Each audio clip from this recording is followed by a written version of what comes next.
మహారాజశ్రీ Andhra Pradesh deputy CM Pawan Kalyan గారికి, నా పేరు జాయ్, నాకు ఐడి ప్రూఫ్ లేదు, నాకు పేరెంట్స్ ఎవరూ లేరు, నేను ఒక భారతదేశంలో ఉన్న అనాథని, నాకు ఐడి లేనందువల్ల నేను ఎక్కడికి వెళ్ళినా నా వర్క్ పోలీసు వారి ప్రశ్నలకు జవాబులు అన్నట్టు చెప్పలేను.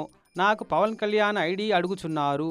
నేను మరణించిన నాకు ఎటువంటి ఐడి నీ ఏందో తర్వాత చక్కగా అర్థమైతలేదు. కానీ అసలు ముచ్చట ఏందంటే, గుంటూరు జిల్లా మంగళగిరిలో ఉన్న జనసేన ఆఫీస్ ముంగట ప్లకార్డు మీద పేపర్ కటింగ్లు అవి రాతలు పెట్టుకొని నిరసన చేస్తున్న ఈయన పేరు జాయట. వయసు 37 ఏళ్ళట.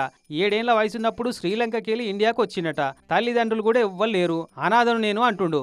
మరి ఎట్లొచ్చిండో కూడా తెలియదట. పోనీ శ్రీలంక అంటున్నావు కదా, మరి శ్రీలంకకే పోవచ్చు కదా మీ దేశానికి అని అంటే, శ్రీలంక అంబాసిడర్ ఆఫీస్ చుట్టూ తిరిగి తిరిగి చెప్పులు అరిగిపోతున్నాయి. కానీ వాళ్ళు మాత్రం కనికరించి పంపిస్తలేరట ఆడికి పోదామనుకుంటే.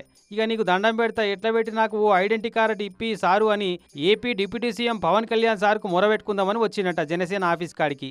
మోడీ సార్తో మాట్లాడి ఈ పుణ్యం కట్టుకోమని కోరుతుండి అన్న.